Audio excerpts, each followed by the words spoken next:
Good morning children. आज हम chapter 9 का रिमेनिंग पार्ट समझेंगे। Activity 4, place a potted plant in a room और a little away from a window through which sunlight enters some time during the day. अब इसमें आपको इस activity में आपको ये करना है कि एक आपको पॉटेड प्लांट रखना है, मतलब गमले में जो पौधा लगा हुआ होता है ना, वो अपने रूम में रखें। विंडो से थोड़ा सा दूर रखें जहाँ से सनलाइट आती है, एंटर करती है आपके पूरे दिन रूम में। Continue watering the plant for a few days, कुछ दिनों तक उसे कंटिन्यू पानी डालें।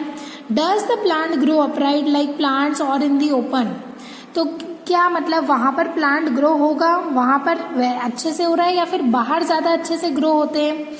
Now the direction in which it bands, अब जिस डायरेक्शन में वो बैंड कर रहे हैं, झुक रहे हैं, if it is not growing upright, मतलब वहां से वो नहीं हो रहे हैं, ग्रो नहीं हो रहे हैं। Do you think this may be in response to some stimulus, क्या आपको क्या लगता है कि कुछ स्टिमुलाइज का रिस्पॉन्स है ये। Living organisms and excretion, living organisms कौन कौन से कैसे होते हैं, उनका एक्सक्रेशन कैसे क्या होता है। तो ऑल ऑर्गेनिजम्स नीड फूड। आपको ये तो पता है कि सभी ऑर्गेनिजम्स को क्या चाहिए होता है, खाना चाहिए होता है, फूड चाहिए होता है। Not all the food that is eaten is completely used, only a part of it is utilised by the body.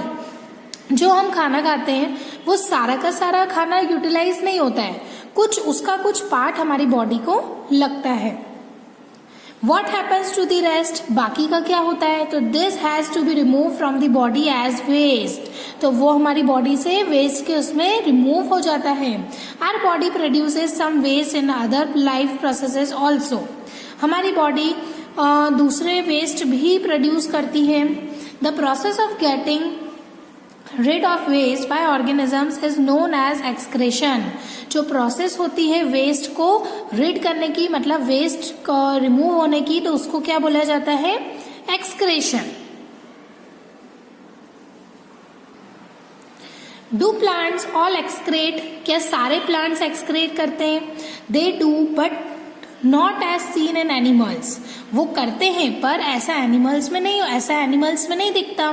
The mechanisms in plants are a little different, जो मैकेनिज्म्स है प्लांट्स के वो कुछ different होते हैं। Some plants find it possible to store the waste products within their parts in a way that they do not harm the plant as a whole, इस तरीके से वो अपना वेस्ट स्टोर करते हैं ताकि वो दूसरे प्लांट के पार्ट्स को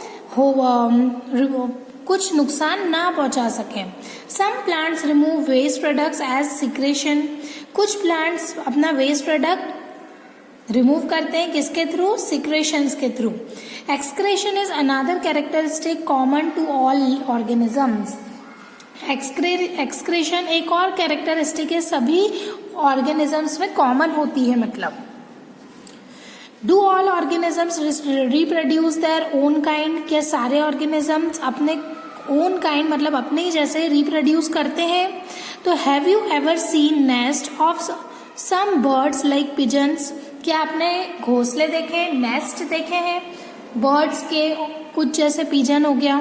many birds lay their eggs in the nest, बहुत सारे बर्ड्स अपने नेस्ट में ही अपने एग्स ले करते हैं। Some of the eggs hatch and young birds come out of them, तो कुछ उसमें से क्या होते हैं, एग्स हैच होते हैं और फिर उनमें से यंग वंस मतलब यंग बर्ड्स, जो छोटी छोटी सी चिड़ियाँ हैं वो बाहर आती हैं। सी फिगर 9.13, देखो फिगर 9.13 में एग्स थे और एग्स काय में कन्वर्ट हो गए, बर्ड्स में, यंग बर्ड्स में। Animals reproduce their own kind, animals अपने खुद के ही क्या करते हैं, रिप्रोड्यूस करते हैं। द मोड ऑफ रिप्रोडक्शन में बी डिफरेंट, रिप्रोडक्शन का जो मोड है वो डिफरेंट हो सकता है एनिमल्स में और बर्ड्स में। Some animals produce their young ones through eggs, कुछ एनिमल्स एग्स के थ्रू यंग वंस करते हैं प्रोड्यूस, तो कुछ उन्हें बर्थ मतलब जन्म देते हैं। प्लांट्स ऑल्सो रिप्रोड्यूस, प्लांट्स भी रिप्रोड्यूस करते हैं जैसे कि animals.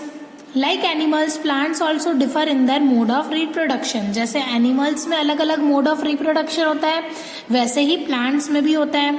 Many plants reproduce through seeds, बहुत सारे प्लांट्स सीड्स के थ्रू रिप्रोड्यूस करते हैं। Plants produce seeds which can germinate and grow into new plants. Figure 9.15। Figure 9.15 में क्या है कि सीड्स देते हैं और फिर वो जर्मिनेट होके एक नए प्लांट में कन्वर्ट हो जाता है। Some plants are also reproduce through parts other than seeds. कुछ प्लांट्स क्या करते हैं, सीड्स के अदर पार्ट से रिप्रोड्यूस करते हैं, जैसे कि potato. A part of potato with a bud grows into a new plant. Figure 9.6 में देखो बताया है। सी, इसमें क्या हो रहा है कि बड के थ्रू ग्रो हो रहे हैं। Potato with a bud grows into a new plant, फिर क्या कर रहे हैं, वो न्यू प्लांट में कन्वर्ट हो रहे हैं। Plants also reproduce through cuttings, cuttings के थ्रू भी रिप्रोड्यूस होते हैं। Would you like to grow a plant in this way yourself? क्या आप अपने आप ग्रो करना चाहते हैं प्लांट को? Okay, let us do activity 5। Take a cutting from a rose और अ मेहंदी प्लांट या रोज प्लांट की कटिंग लो। Fix it in the soil and water it regularly. उसको काट के सॉइल में फिक्स कर दो, रोज पानी डालो और उसे ऑब्जर्व करो कुछ दिन के बाद। It may not be easy to grow plants from cuttings. Easy नहीं होता कटिंग से प्लांट्स ग्रो करना। Do not be disappointed if your cutting does not grow. अगर आपकी कटिंग ग्रो नहीं होती है तो डिसअपॉइंट मत होना। Talk to a gardener if possible on the care to be given to cuttings to make them grow into plants। और अपने गार्डनर से बात करना और उनको जो जो रिक्वायरमेंट हो वो आप उन्हें प्रोवाइड करना। Living things produce more of their own kind through reproduction. जो लिविंग थिंग्स होती है वो प्रोड्यूस करती है more of their own kind, मतलब अपने से ज्यादा क्या करती है, रिप्रोडक्शन करती है। It takes place in many different ways. उनके भी अलग अलग वेज होते हैं, जैसे कि डिफरेंट ऑर्गेनिजम्स के होते हैं। Do all organisms move? क्या सभी ऑर्गेनिजम्स मूव करते हैं? In chapter 8 we discuss the various ways in which animals move. हमने चैप्टर 8 में अलग अलग तरीके, वेरियस वेज मतलब अलग अलग तरीके पढ़े थे एनिमल्स कैसे मूव करते हैं। They move from one place to another and also show other body movements. वो एक जगह से दूसरी जगह मूव करते हैं और क्या करते हैं, अपने बॉडी मूवमेंट्स, अलग अलग बॉडी मूवमेंट्स शो करते हैं। What about plants? प्लांट्स का क्या होता है, वो कैसे मूव करते हैं? Plants are generally anchored in soil so they do not move from one place to another. अब प्लांट्स और नॉर्मली क्या होता है, सॉइल में एंकर्ड होते हैं, मतलब सॉइल में होते हैं, तो वो एक जगह से दूसरी जगह मूव नहीं कर सकते। However, various substances like water, minerals and the food synthesized by them move from one part of the plant to other। जो अलग अलग जो सब्सटेंसेस है जैसे कि वाटर, मिनरल्स और जो फूड्स हैं अलग अलग प्लांट के, जो वो क्या करते हैं, वो प्लांट के एक पार्ट से दूसरी जगह ट्रांसफर होते हैं, मूव होते हैं। Have you noticed any other kind of movement in plants? क्या आपने प्लांट्स में किसी और टाइप का मूवमेंट देखा है? ओपनिंग और क्लोजिंग ऑफ फ्लावर्स, फ्लावर्स का ओपन होना और क्लोज होना।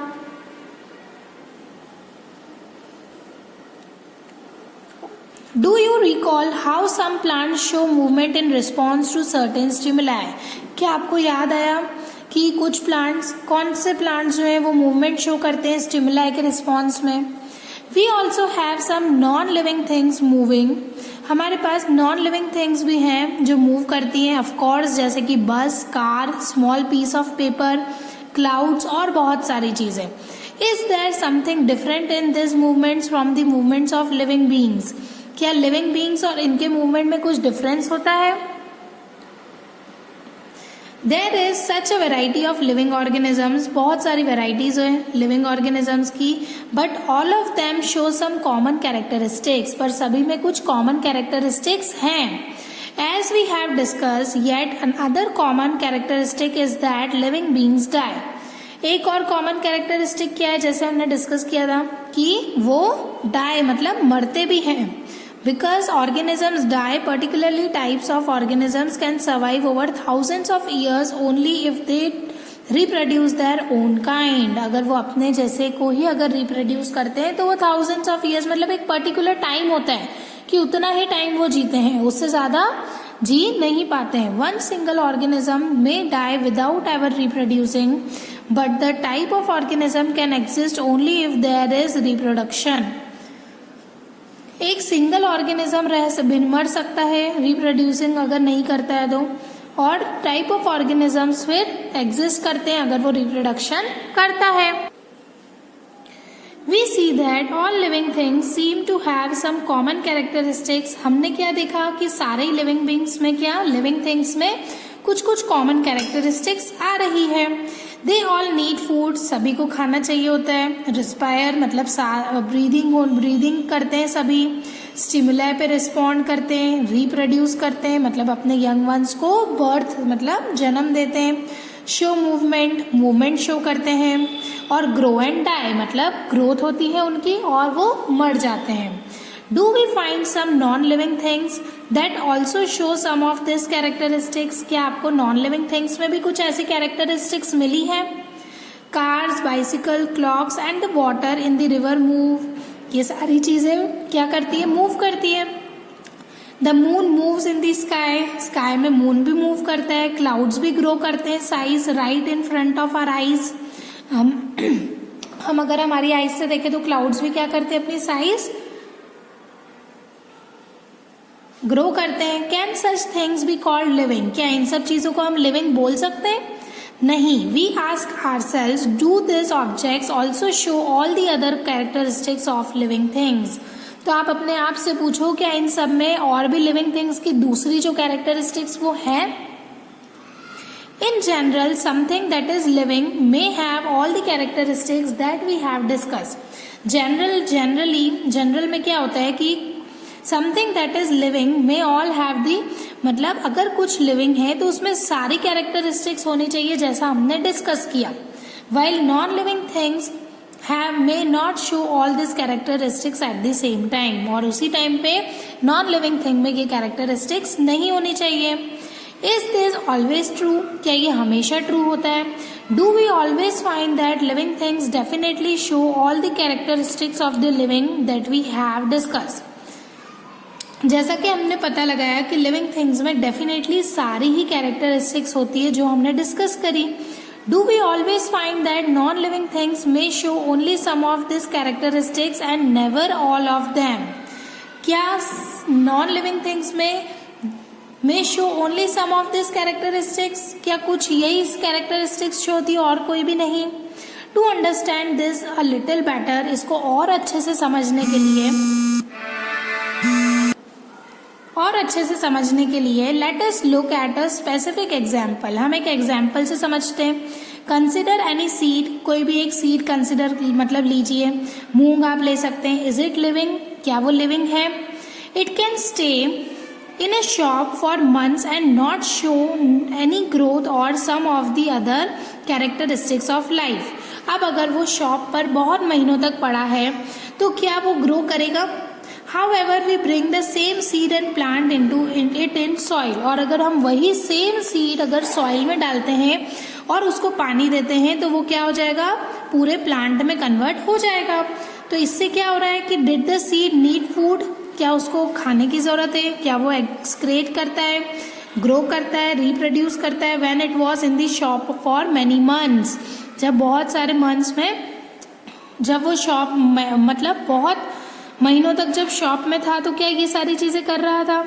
We see that there can be cases when we can not easily say that a thing has all the characteristics that we have discussed for it to be called living. तो इससे क्या पता चल रहा है कि living हम ये नहीं बोल सकते कि सारी कैरेक्टरिस्टिक्स उसमें होनी चाहिए.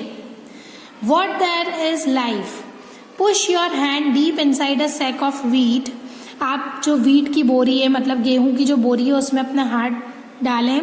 Do you find it is warm inside. आपको क्या लगेगा? गरम गरम लगेगा. There is some heat being produced inside the sack of wheat. मतलब गेहूं की बोरी में अंदर क्या होती है? हीट प्रोड्यूस होती है. The seeds respire and in that process give out some heat. वो क्या करते हैं, रेस्पायर करते हैं, सीड्स भी क्या करते हैं, सांस लेते हैं और जो हीट है वो हीट बाहर गिव आउट करते हैं। We see that respiration is a process that takes place in seeds even when some of the outer life processes may not be very active। हमने क्या देखा, रेस्पिरेशन क्या है, एक प्रोसेस है, मतलब सीड्स में भी प्रोसेस सीड्स में भी हो रही है। It may not be very easy to answer our question, बहुत ईजी नहीं है हमारे क्वेश्चन का आंसर देना। वॉट देन इज लाइफ, क्या है life. However looking at all the diversity of living beings around us we can conclude that life is beautiful. हम हमारे आसपास सारे सराउंडिंग सारी चीजें डाइवर्सिटी देखकर हम सिर्फ इतना बोल सकते हैं कि life is beautiful. Thank you.